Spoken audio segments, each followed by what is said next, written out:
आप सभी के अंदर विराजमान मेरे परम पिता परमात्मा को मेरा कोटि कोटि नमन। मनुष्य अपने भावों को, अपने प्रेम को, अपनी इच्छाओं को, अपने क्रोध को, अपनी कामनाओं को, सब कुछ अपने वचनों यानी शब्दों से प्रकट करता है। उसके बोलने से पता चलता है कि उसके अंदर चल क्या रहा है। शब्द बड़े अनमोल होते हैं, उन्हें हमेशा सोच समझ कर बोलना चाहिए। लेकिन मनुष्य कभी सोचता ही नहीं है, बस जो मन में आया वो मुंह से बोल दिया।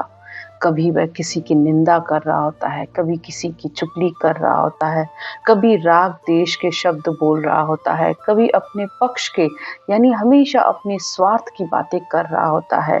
कभी अपने लिए तो कभी अपनों के लिए, हमेशा स्वार्थ की ही बात उसके मुंह से निकलती है। लेकिन अगर कोई इन शब्दों को बोलना जानता हो, जो इन शब्दों का महत्व समझता हो, तो संसार में उसकी बहुत महिमा और प्रशंसा होती है। कहते हैं शब्दों में इतनी ताकत होती है कि संतों द्वारा बोले गए वचनों से मनुष्य को ब्रह्म की, मोक्ष की प्राप्ति हो जाती है। संसार का हर कार्य शब्दों के द्वारा ही होता है।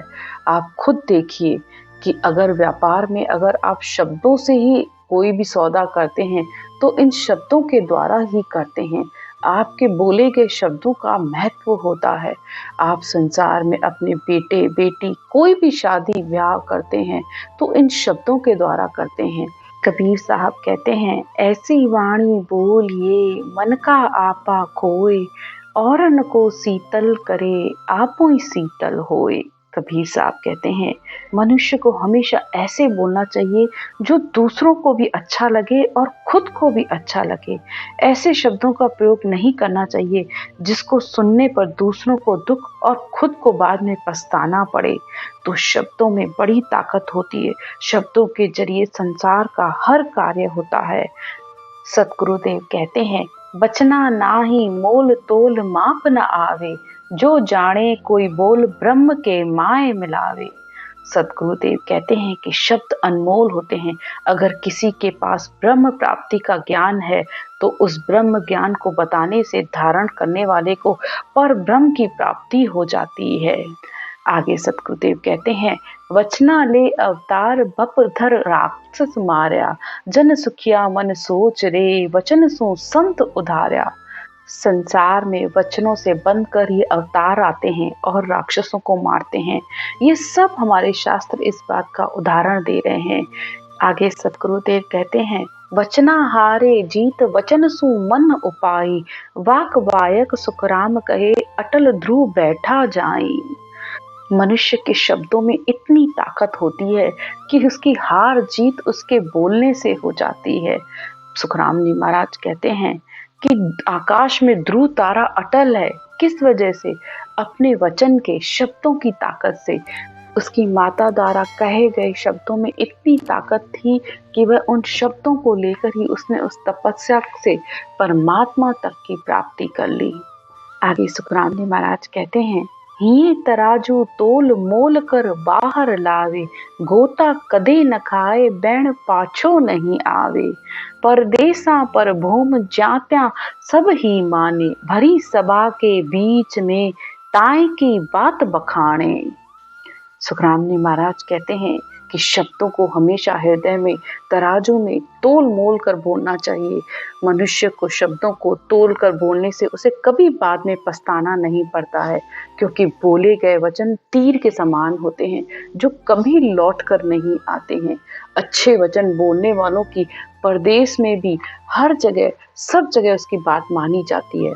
और इस बात का उदाहरण आप आज के मोटिवेशनल स्पीकर हैं उससे समझ ही सकते हैं।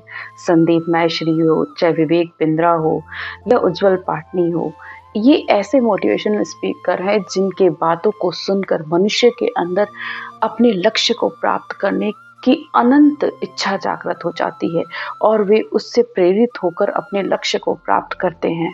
आगे सुखराम जी महाराज और उदाहरण देकर कहते हैं, नारी दे नित दूध आण खूटे सो बंदे, मंत्र के वशभूत आण दौरा नित संदे। सुखराम जी महाराज कहते हैं कि एक शेरनी भी मंत्रों के वश होकर दूध दे ने लगती है और आकर खूंटे से बन जाती है। भूत भी मंत्रों के वश होकर काम करने लगते हैं। पवन पानी धर तरी सब मंत्र वश होए, तो हर मंत्र सुखराम कहे, क्यों राम मिले नहीं तोए।